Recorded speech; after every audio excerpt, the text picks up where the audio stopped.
Hi everyone, welcome back. This is day 6 of the 12 days of Christmas, and today we're going to be talking about why your business is not your baby. So I know you guys have heard this, your business is not your baby, but yet I see so many people treating their business like it's their baby. In this video, I want to give you 3 tips and ways to kind of look at your business different so that you can stop treating your business like your baby.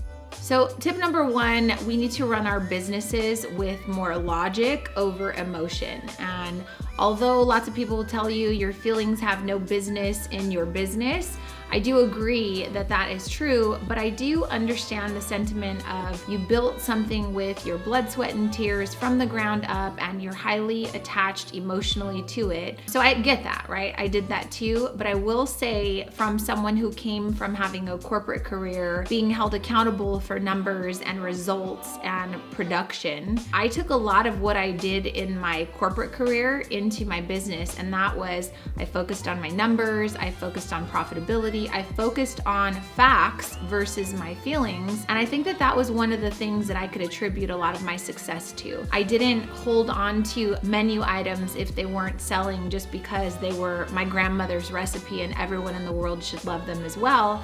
I just simply made decisions based on facts. And so if you're one of those people that treats your business like a baby, I'm gonna challenge you, stop running your business with your feelings and start being more fact-based, because that will help you get to better results quicker, and you'll be able to make good, solid decisions that don't revolve around your emotions. This tip can also be helpful when you're hiring and firing people for your business. I know we don't want to talk about firing people, but every business has turnover in their business, right? If you're hiring people because you like them or they feel like they're a good fit, versus finding someone who is engaging with your product in a positive way, who you think would be a good representation of your brand, who you think has solid communication skills, who you think maybe isn't got your exact personality and isn't just like you, but you think that they have some potential to bring something to the business that you can't, that will be a far better way to run your business when it comes to hiring and firing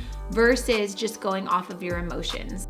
The number 2 reason why your business shouldn't be your baby is because it's not your job as an entrepreneur to build a business that solely runs off of you and your contribution. We have so many people that start baking businesses as the solopreneur, and I've done many videos on why this can be really detrimental to your demise, not your success, but really it can hold you back as a business owner if you are the only one that knows how to make the recipes, if you're the only one that knows how to decorate cakes, if you're the only one in the business and your business only relies on you, that's not a business, that's a hobby, that's a job. That's not what entrepreneurship is about. And so if you're building a business that is strictly run off of your labor, your energy, your vision, your insight, things that you contribute and you're the only contributor, then I would challenge you to start looking at things in a different way. You can't have a business that solely operates around you and your thoughts and your feelings and emotions and your vision. You need to collaborate with other people. You need to try on other ideas. You need to enlist help.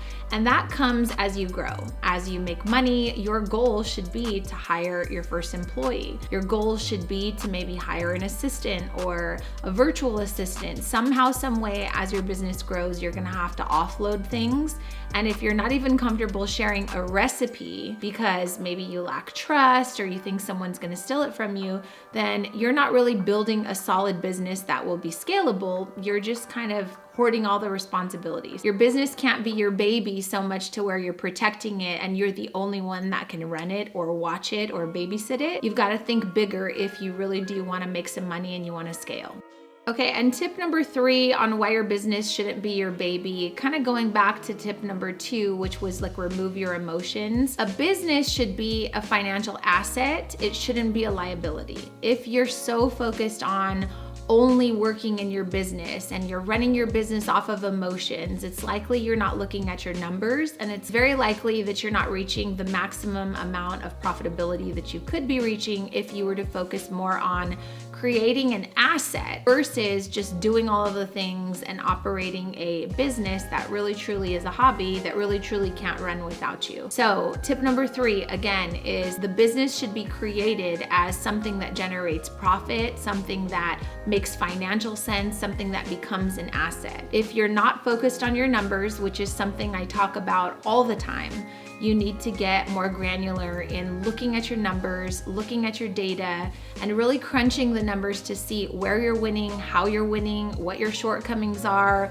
where you have opportunities, so that week over week, month over month, you can be growing that asset to be something bigger. And then it could be something where, again, you're hiring more employees, hiring more support, expanding, growing. If you're focused on growing the business and you see some success and it's factual and it's data, I think that's gonna give you the sense of accomplishment and pride and confidence that you need to keep going and to stay on track. So I hope that's helpful. Let me know in the comments below if you have been guilty of making your business your baby.